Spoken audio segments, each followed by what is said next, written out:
नाही, आता मला तर वाटतं की खरातांचा कुठेतरी काहीतरी एन्काउंटर करतील, कारण का खूप नावं येणार आहेत ज्याच्याशी.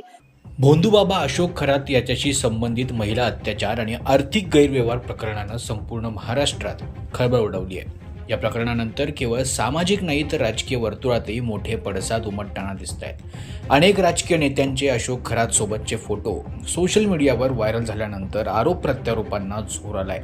याच पार्श्वभूमीवर सोलापूरमधील काँग्रेस खासदार प्रणिती शिंदे यांनी विधान केलं आणि त्यानंतर राजकारणात एकच खळबळ उडाली आहे. अशोक खरात सोबत अनेक मोठी नावं जोडली गेली आहेत. भविष्यात त्यांचा एन्काउंटर होईल असं भाकीत त्यांनी केलंय. काही सामाजिक कार्यकर्ते अंजली दमानिया यांनी नाशिकचे आयजी जे आहेत दत्ता कराळे यांचा व्हिडिओ ट्विट केलेला आहे, जो की खरात बाबा सोबत आहे.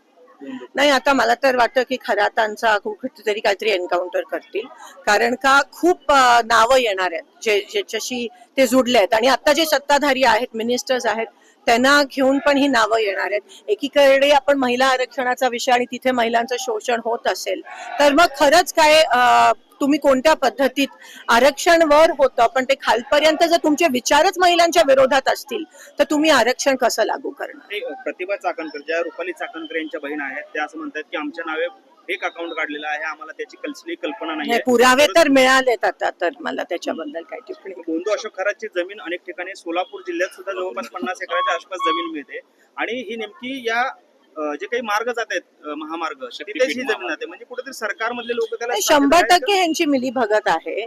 आणि अजूनही मला असं वाटतं काही त्यांना पुरावे बाहेर येणार आहेत. पण मी तुम्हाला सांगते, त्याआधी त्यांचं काहीतरी हेच लोक करवतील अशी मी शंका व्यक्त करते. या वक्तव्यामुळे राजकीय वर्तुळात एकच खळबळ उडाली असून विविध पक्षांमधून तीव्र प्रतिक्रिया येऊ लागल्यात. काही नेत्यांनी यावर प्रश्नचिन्ह उपस्थित करत स्पष्टीकरणाची मागणी केली आहे, तर काहींनी या प्रकरणाची सखोल चौकशी व्हावी अशी मागणी केली आहे. दरम्यान या प्रकरणात आणखी कोणकोणती मोठी नावं समोर येणार आणि खरंच या प्रकरणाचा शेवट एन्काउंटरपर्यंत जाऊ शकतो का, हे पाहणं महत्त्वाचं ठरणार आहे. Bureau report, Maharashtra news 24.